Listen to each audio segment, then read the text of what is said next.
Hello दोस्तों, आज की वीडियो में हम बात करने वाले हैं कुछ ऐसे मैथ के इम्पॉर्टेंट फार्मूलों के ऊपर जो कि अलजेब्रा के ऊपर आधारित होने वाले हैं। और ये फार्मूले इतने ज़्यादा इम्पॉर्टेंट हैं जो कि आपको हर एक कंपटीशन एग्जाम के अंदर देखने को मिल जाते हैं, चाहे वो आपका टीजीटी का एग्जाम हो या पीजीटी का एग्जाम हो या आपका यूपी पीसीएस का एग्जाम हो या जीआईसी का एग्जाम हो। अर्थात आप कोई भी ऐसा कंपटीशन का एग्जाम देते हैं जहां पे भौतिक विज्ञान से संबंधित क्वेश्चन पूछे जाते हैं, तो वहां पे ये वीडियो आपके लिए काफ़ी हेल्पफुल होने वाले हैं। तो बिना देर किए करते हैं आज का वीडियो स्टार्ट। तो सबसे पहले यहाँ पे हम देखते हैं कि हम भौतिक विज्ञान के जब क्वेश्चन सॉल्व करना चाहते हैं तो हमें मैथ को पढ़ने की क्यों आवश्यकता पड़ जाती है। इसके लिए यहाँ पे थोड़ा सा शॉर्ट में हम समझ लेते हैं। तो यहाँ पे बात किया जाए अगर इंट्रोडक्शंस की, तो हम बात करें तो मैथमेटिक्स जो हमारी होती है is the supporting tool for the physics. अर्थात मैथमेटिक्स है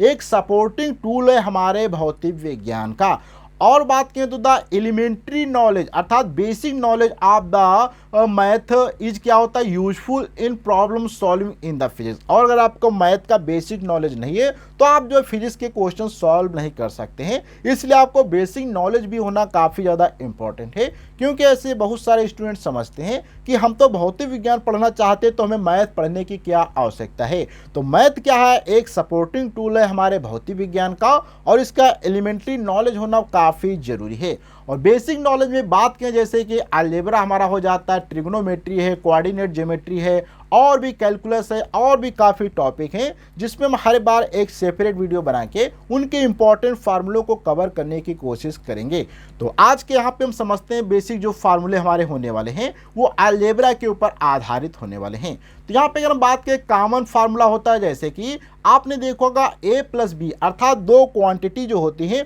उनका जब होल स्क्वायर किया जाता है, चाहे वो किसी भी टाइप की हो, जैसे कि आप चाहें तो आप इस प्रकार से भी लिख सकते हैं x प्लस वाई का होल स्क्वायर, या यहाँ पे आप l प्लस m का होल स्क्वायर लिख सकते हैं। अर्थात कोई भी दो फिजिकल क्वांटिटी आप उनको प्लस से जोड़ के अगर उनका होल स्क्वायर करते हैं तो हमेशा उनके बराबर आप क्या देखेंगे, a स्क्वायर प्लस का बी स्क्वायर प्लस का 2ab प्राप्त होगा। इसी टाइप से अगर आप दो फिजिकल क्वांटिटी को आपस में सब्सट्रैक्ट करके उनका होल स्क्वायर कर देते हैं तो यहाँ पे क्या प्राप्त होगा, a स्क्वायर प्लस का बी स्क्वायर माइनस का 2ab प्राप्त होगा। इसी प्रकार से a प्लस बी प्लस सी अगर तीन फिजिकल क्वांटिटी को आपस में जोड़ के उनका होल स्क्वायर करते हैं तो प्राप्त होगा a square plus B square plus C square plus का 2ab प्लस का 2bc प्लस का 2ca प्राप्त होता है। वहीं पे अगर आप दो फिजिकल क्वांटिटी को आपस में जोड़ते हैं और उनको सब्सट्रैक्ट करते हैं और मल्टीप्लाई करते हैं, जैसे कि a प्लस बी और a माइनस बी, तो यहाँ पे आपको प्राप्त होगा a स्क्वायर माइनस का बी स्क्वायर।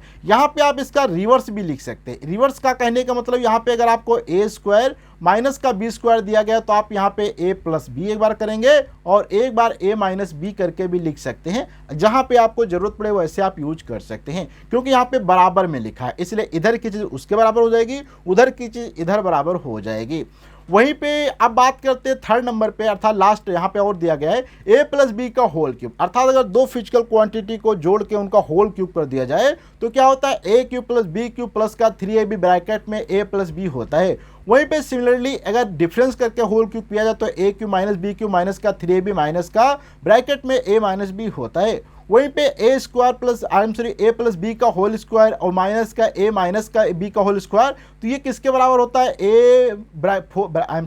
बराबर 4ab के बराबर होता है। यहाँ पे और देखें तो a प्लस बी का होल स्क्वायर फिर प्लस a माइनस बी का होल स्क्वायर किसके बराबर होता है, तो 2 फिर ब्रैकेट में a square plus b square के बराबर होता है। और इनमें थोड़ा सा मैं आपको बेसिक जानकारी दे देना चाहता हूं। आप इन फार्मूलों में काफ़ी चीज़ों को इधर से उधर भी ले जा सकते हैं। जैसे कि अगर आपसे कभी पूछ लिया जाए a स्क्वायर प्लस का बी स्क्वायर, तो आप यहाँ से क्या करेंगे, इस प्रकार से लिखेंगे a प्लस बी का होल स्क्वायर। क्योंकि हम यहाँ पे a प्लस बी को यहीं रख लेना चाहते हैं और सारी चीज़ों को इधर ले जाएंगे तो क्या हो जाएगा, a प्लस बी का होल स्क्वायर माइनस का 2ab हो जाएगा। तो इस प्रकार से भी आप ये क्वेश्चन कर सकते हैं। तो आपको जैसे फार्मूले की जरूरत पड़े आप उसको इधर से उधर ले जाके एक नया फार्मूला भी क्रिएट कर सकते हैं। अब यहीं पे थोड़ा सा बेसिक बात करते हैं तो पॉलिनोमियल क्या होते हैं, लीनियर एंड क्वाड्रेटिक इक्वेशन क्या होते हैं। तो रियल पॉलिनोमियल की बात करें जैसे कि late a0 a1 a2 dash dash an दिए गए हैं, कोई भी रियल पॉलिनोमियल है नंबर्स हैं and x be the real variable, अर्थात यहाँ पे ए नॉट ए वन क्या है, कोई यहाँ पे रियल नंबर्स हैं और यहाँ पे एक्स क्या कोई रियल वेरिएबल है, तो यहाँ पे हम क्या लिख सकते हैं, एक फंक्शन ए नॉट बराबर a plus a one x plus a two x square इस प्रकार से लिख सकते हैं, कॉल्ड द रियल पॉलिनोमियल। अब यहाँ पे बात करते हैं डिग्री क्या होती है, इंडेक्स क्या होती है of the polynomial, the highest power क्या होती है, जो भी हाईएस्ट पावर किसी की होगी उसे हम क्या कहते हैं, उसकी डिग्री कहते हैं। Student must note there that the is not necessary that highest power must be of the single variable, अर्थात कहने का मतलब ये नहीं कि हमेशा सिंगल वेरिएबल की आपको हाईएस्ट पावर देखना है, प्रत्येक टर्म को देखना है जिसमें से किसी टर्म की ज्यादा हो। जैसे कि अगर मान लो यहाँ पे एक्स वाई टाइप का कोई टर्म है तो इन दोनों की पावर को आपको जोड़ के देखना होगा, तो यहाँ पे एक्स की पावर 2 है, वाई की पावर 1 है, तो यहाँ पे 3, अर्थात यहाँ पे मैक्सिमम पावर जो हो जाएगी वो 3 हो जाएगी, अर्थात डिग्री 3 हो जाएगी। आल्सो यहाँ पे बात करें तो we add the power of the variables in term of the final the degree of the polynomial irrespective of the nature of the variable, thus in the presence of x y square अर्थात x square y has the power 2 + 1 has the degree of the given is 3। अब यहाँ पे बात करते हैं linear equation क्या होती हैं, तो लीनियर इक्वेशन का जो जनरल रूप होता है वो x + y = 2 होता है, तो इस प्रकार से 2x + 3 = 5 हो जाएगा। और मैं यहाँ पे एक चीज़ बता देना चाहता हूँ, आप चाहते हैं यदि इस पीडीएफ को डाउनलोड करके पढ़ना तो इसके लिए आपको नीचे लिंक मिल जाएगी, वहाँ पे क्लिक करके आसानी से आप इस पूरी पीडीएफ को डाउनलोड करके पढ़ सकते हैं। अब यहाँ पे बात करते हैं क्वाड्रेटिक इक्वेशंस क्या होती है, तो equation of the second degree are called the quadratic equation. The general form of the quadratic equation is ax² + bx + c होता है, जहाँ पे वेयर a = 0 नहीं होता है, अर्थात यहाँ पे बेसिक इसका जो होता है ये ax² प्लस का bx + c बराबर ये यहाँ पे आ जाता है। अब यहाँ पे अगर इसके हम रूट बात करें, अगर मान लो इसका मूल एक अल्फा बीटा है तो एक मूल यहाँ पे माइनस का b √ b² - 4ac/2a हो जाएगा, दूसरा रूट बीटा बराबर माइनस का b माइनस का √2 b² - 4ac/2a हो जाएगा, अर्थात यहाँ पे दोनों को अगर कंबाइंड लिखा जाए तो क्या हो जाएगा, माइनस का b ब्रैकेट में प्लस माइनस √2 b² - 4ac/2a हो जाता है। अगर मूलों के योगफल की बात किया तो -b/a होता है, मूलों का गुणनफल की बात किया तो c/a होता है, और मूलों का अगर यहाँ पे डिफरेंस की बात किया है तो माइनस का b² - 4ac/a हो जाता है। वहीं पे बात करते हैं तो बाइनोमियल एक्सप्रेशन क्या होता है, तो N algebraic expression containing 2 term is called the binomial expression, जैसे कि a + b 2x - 3y, ये सभी क्या होता है बाइनोमियल एक्सप्रेशन हमारे कहलाते हैं। Binomial theorem for the positive integer क्या होते हैं, जैसे कि x + a लिखा है तो क्या होता है nc0 x⁻n + nc1 x⁻n-1 इस प्रकार से होता है, जहाँ पे ncr क्या होता है इसको हम कम्यूटेशन कहते हैं, और ये NCR बराबर क्या होता है फैक्टोरियल और n-r होता है। इस प्रकार से आप यहां से देखेंगे फैक्टोरियल बराबर क्या होता है n × n-1 × n-2 इस प्रकार से चलता रहता है।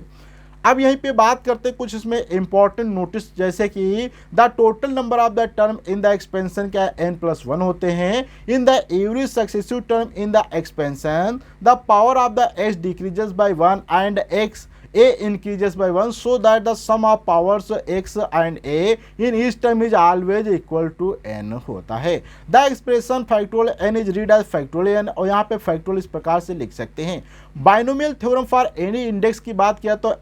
1 + x इस टाइप से बाइनोमियल एक्सटेंशन होता है, जहाँ पे n क्या होता है पॉजिटिव इंटीजर होता है, और then the expansion will have n+1 term होते हैं। इस प्रकार से यहीं पे बात करते हैं तो थोड़ा सा if mod of x less than है इस प्रकार से, तो यहाँ पे ये भी आपको एक इम्पॉर्टेंट चीज़ याद रखना है। अब हम जब अगले वीडियो मिलेंगे तो आपको ट्रिग्नोमेट्री से संबंधित जो इंपॉर्टेंट फार्मूले होंगे उनको कवर करेंगे, उनको समझाने की कोशिश करेंगे। तो आज के वीडियो आपको कैसा लगा प्लीज़ आपको अपना फीडबैक कमेंट बॉक्स में देना है, अच्छा लगा तो लाइक करें, अपने दोस्तों शेयर करें। अगले वीडियो मिलेंगे, जब तक के लिए धन्यवाद।